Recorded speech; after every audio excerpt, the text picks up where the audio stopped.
Sayo pa lang sa tuig 2020, todo paningkamot na ang Davao City Health Office aron mapakgang ang mga sakit nga makuha gikan sa lamok. Gibalikan niini ang usa ka barangay sa syudad kung diin taas ang kaso sa dengue ug dunay namatay. Ani ang balitang barangay ni Sheila Vergara Rubio. Usa ang barangay 76A Davao City nga dunay taas nga kaso sa dengue sa tuig 2019. 17 ang nagka-dengue dinhi ug duha niini ang namatay.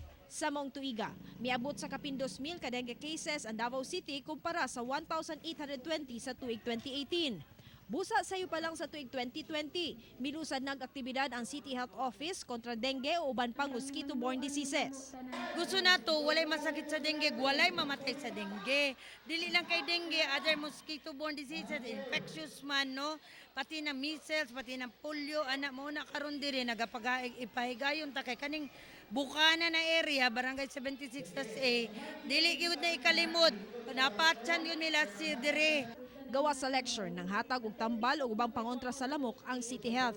Gi-check up usab ang mga bata nga dunay kalintura. Sama ni Jasmine Tunan, 7 anyos, kinsa sulod sa tulo ka adlaw na nga nagkalintura. Ato pa ang pitsa uno nagsugod.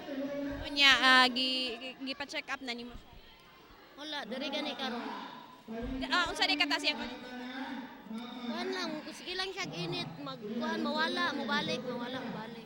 Gipanglimpihon usab ang kanal o gipangbutangan og kemikal.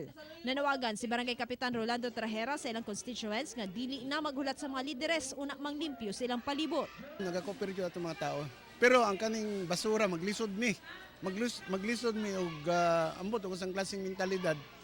Okay ra sila pag naami, pag wala, bisag-asa lalabay ang basura. Pero bisan pa man ginagwanta lang namo. Ginagwanta sa mga barangay officials, ginasunod niyo pirmi. Kauban si Bebot Kahes sa kamera. Ako si Sheila Vergara Rubio para sa One Mindanao.